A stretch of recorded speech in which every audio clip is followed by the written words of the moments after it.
My Bunny Girl Senpai review. I adore Bunny Girl Senpai to an incredibly embarrassing degree, but this is not about that today. But it is kind of about that.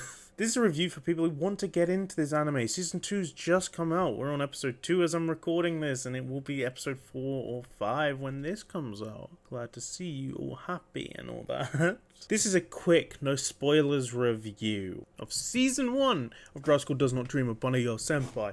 Obviously, Season 2 is Rascal Does Not Dream of Santa Claus, and the movies are Rascal Does Not Dream of Dreaming Girl, Rascal Does Not Dream of Sister Venturing Out, Rascal Does Not Dream of Knapsack Kid. Watch all of those if you've already watched Season 1. If you're not and you're only here to see my opinions on it, that is not this.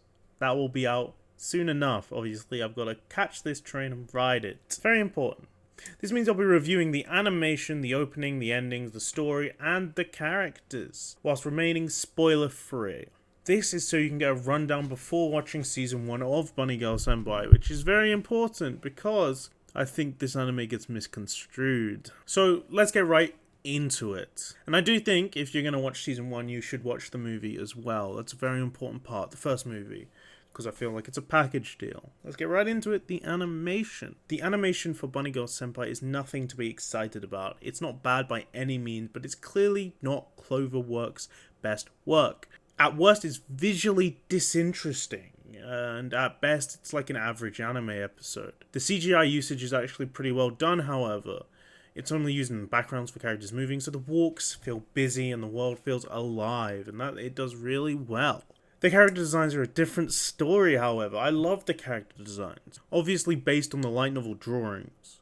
Here, they look more cutesy and more appealing. I'd say Sakata is the most affected by this because he's much more cutesy than the aggressiveness, which fits his characterization over his characterization in the light novels. Mai's character design is great and can accurately display her mood for arc's sake and the atmosphere. Then in the third arc, it really comes into play with Toyohama, where we can spoiler-free, Marcus. The only other one we need to mention is Kaede. Her design perfectly encapsulates her as a character. It's the cutesy younger sister she wants to be and is, because I'll never say she's a failure. I love her. The movie is an upgrade. They're much more expressive. I don't think it's anything special other than that, though. There's nothing worth complaining about, but it's nothing special. The opening and ending songs, iconic as they are pretty good. I think everyone has probably heard a bit of the ending song, but the opening is where I think it shines. It is completely overshadowed, but it is incredible. It fits the vibe of the show, and so does the ending song, which is perfectly good, voiced by each of the voice actors for each of the girls in the arc. It is perfect, and I love it. The story. This is very, very important. It's not a romance. It's a drama with aspects of romance. You wouldn't call a drama a comedy if it's got aspects of comedy, which this also does. This is important because people probably come into this show expecting a romance. It is not. The first arc includes romance. There's romance included in as major and minor elements of each of the other stories, but at the end of the day, it's a drama. Obviously, there's romance here. When you're dealing with drama in relation to teenagers, romance will be involved more often than not, and it's more often in here than not. And obviously, there's a little bit of sci-fi twist in there to help you digest their struggles, because just showing the teenage struggles is...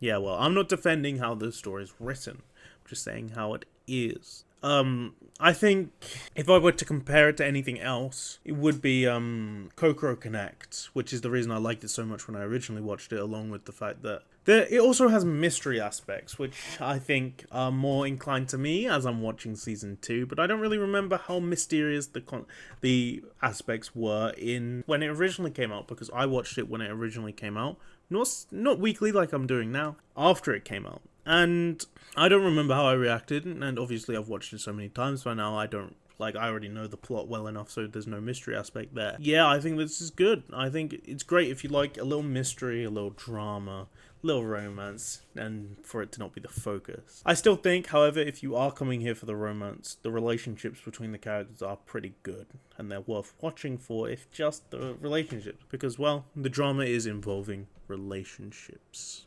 Obviously, I can't review the movie's story because, well, just more, but, like, it's more plot weight.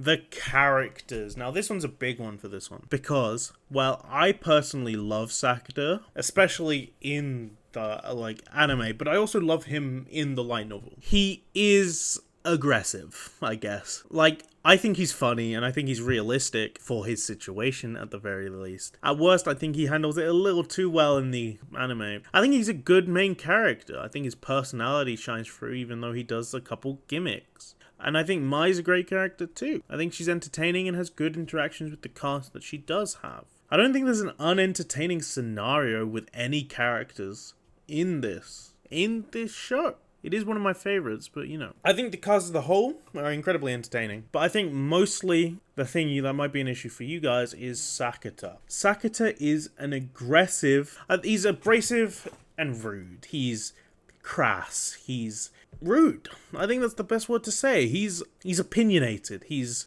tired of your bullshit. And he will call you out on that. It's difficult to say, but if you don't like Sakata, you're probably not going to like this show. I think it's worth watching anyway, but I'm not going to force you, and I never said I was gonna, but if you don't like the main character after 1 or 2 episodes, I think it's okay to sit it out. I think it's okay. Don't let other people say, but bros, your life, you're in control. You can watch what you watch. And I'm not going to blame you for missing out on Peak, because you don't like it. Because you clearly don't like it. So, that's alright. That may have sounded sarcastic, but I do love this anime, and I will respect most people's opinions about this show, not you. If you're watching this, you're a fucking weirdo. Anyway, she knows who I'm talking to. Anyway, overall, I absolutely adore this anime. There's probably some clear bias here, as I mentioned, but I think I said it as best as I can. If you don't like Sakata, don't watch. If you were coming here for a romance, there's still romance elements here for you, but that's not what it's about. Temper your expectation. Holy shit. Harvey, I'm recording a video. You freaked the fuck out of me. Okay. No, I'm not deafened because I was expecting Bailey to come back. Yeah, he's gonna get something to eat. Anyway, let me finish recording this. I'm gonna go, I'm gonna mute so you don't have to listen to it, unless you want me to finish it off in front of you. I wanna go at the end. No, you don't. To keep it as spoiler-free as possible, Movie 1 is the final part of that overarching arc.